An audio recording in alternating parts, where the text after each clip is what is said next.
Mint Salad and I saw Star Trek, the original series, The Menagerie Part 2. It is directed by Robert Butler, written by Gene Roddenberry, and if you haven't seen this episode, I will spoil it for you. This episode starts and we're coming off the last one.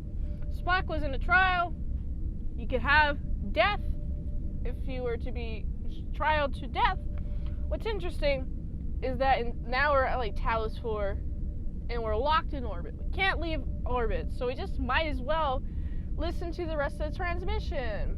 So we're looking at evidence, we're looking at cool evidence such as everyone is trying to destroy, everyone who beamed down and onto Talos 4 is trying to destroy this freaking door, trying to get into it. And what's interesting is that we still have Pike is in there, and he's being experimented on. His experiments is literally just this. He has a lady friend. The lady friend is like, hey, we can live here together forever. Wouldn't you want that? Wouldn't you want to live here forever? And of course he's like, I'm still stuck in a trap, man. Oh, I forgot to cover this last episode, but before Pike comes down here, he's talking to the doctor. He's like, man, I want to resign. I just want to be riding horses, go home, go ride horses, have a ranch, all that fun stuff. And then when he's in captivity, he even gets offered like, hey, where do you want to live? What do you want to be at right now? And he's like, I'm stuck in a cage. I can't believe it, I'm stuck in a cage. And even like when the landscape just turned, these people have the ability to make anything an illusion, right? And so they created this perfectly beautiful place where Pike would want to rest. You got horses, you got a wife, you're in green land, you're in greenery place. It's all beautiful. But Pike is still stuck on the fact that he's locked in a cage. He's like, I'm locked in a cage. I need to get out. How do I get out of here, dude? And I'm like, oh no. Dude, like the more and more as this transmission goes, the more and more I see that these dudes, these captains, the guys with big old brains, I feel like they're just trying to perpetuate the species of humanity. And that doesn't seem bad. Like, what's wrong with that? It seems like they want to repopulate their planet, which is currently, there's a lot of waste going on. There's lots of evidence of war in the past, and it seems that the more and more as I see these guys transmit, I'm just like, dude, please, Pike, just stay, dude. Just stay, dude. Just stay. Oh my goodness. I do like how it's like, oh my goodness. I don't want to be stuck here at all. So these dudes are like, we're gonna punish you, Dan. We're gonna give you agonizing pain. We're gonna make it seem like you're in hell, dude. And I'm like, I mean, just do what they want. Look, you've been transported to a place where you have a lot of horses, all the horses in the world, and you're still not happy. It really seems that you're just trying to escape. And I do like this chick. This chick's like, yeah, I'm human. I fought so much in the beginning, but now I'm just kind of chilling here, and I just want a guy, dude. Like, you are the perfect guy for me, because I envision you as the perfect guy for me. I look like the perfect chick for you. Why aren't you accepting this? And Pike's just too much like in the state of mind that he's stuck in a cage, so he has to get out. He's like, I gotta be free, dude. I have to be free. And I'm like, oh, dude, you're not looking at the blessings in front of you. And of course, this seems to be the main contention that the chick that he's in captivity with is trying to say. What's also interesting is that we have we have a landing party ordered to beam down, but the only people that got beamed down were the chicks. Oh my goodness, the chicks. They got beamed down because these captains was like, okay, you want a choice. Here's qualities about the choices that I made. So one of this chick is intelligent, and then the other one is just kind of there because she likes you, dude, and she looks pretty or whatever. And he's like, no, I don't want that choice. I don't want a choice. Yeah. Meanwhile, there's a little bit of a hesitancy to keep playing this tape right on top of the USS Enterprise, because it's like, oh my goodness, I guess it's the only choice we got is to look over the tape.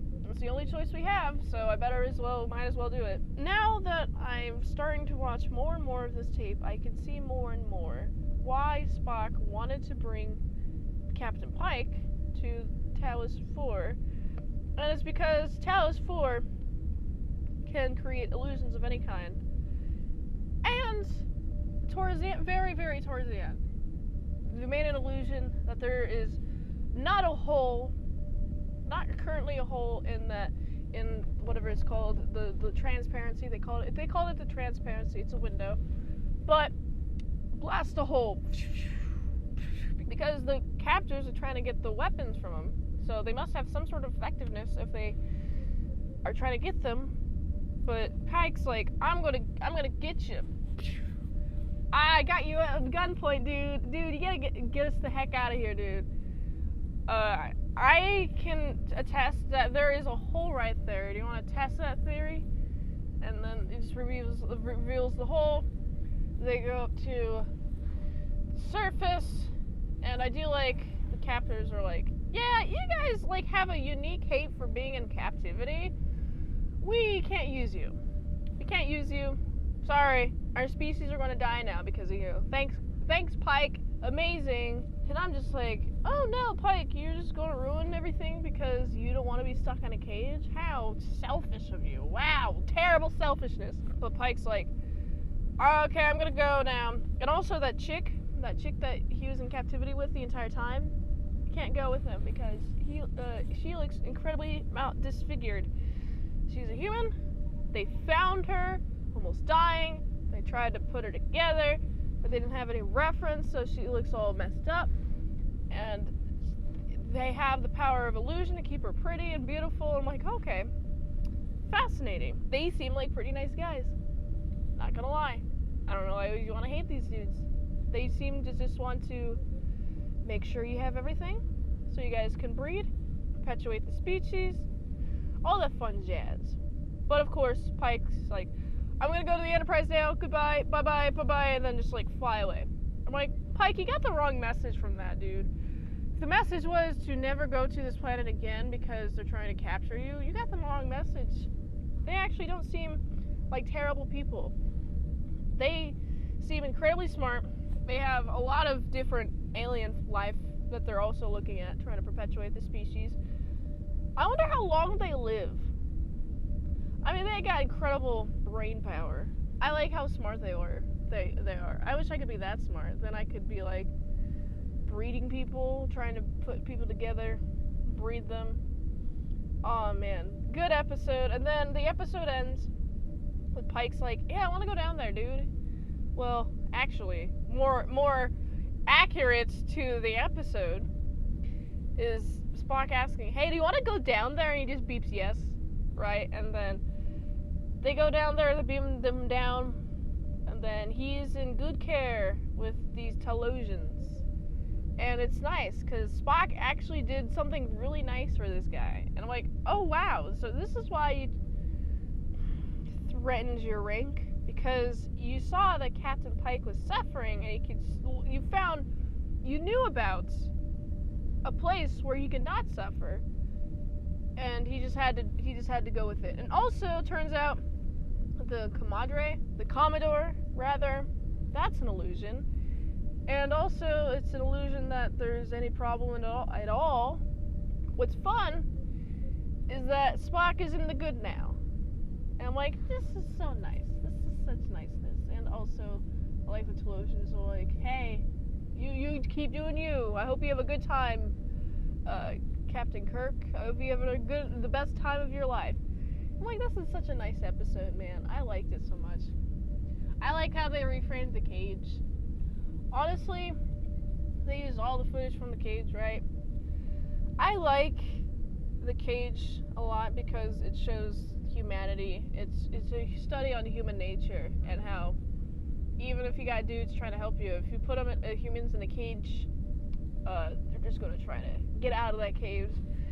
So there's that, but also I do like the reframing on using that footage is to show Spock is actually a really good person, wants to help out his previous captain, and I really like that Spock is good. He doesn't have any chance of losing his rank by the end of this episode, and I really like that. I was scared that he would lose his rank, but he actually doesn't, so this makes me very, very happy. Personally, I think I like the cage just in by itself more, just because it's a look at human psychology, humans, it's a pure look at humans.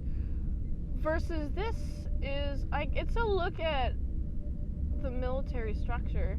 What you do what happens if you try to go against the military structure.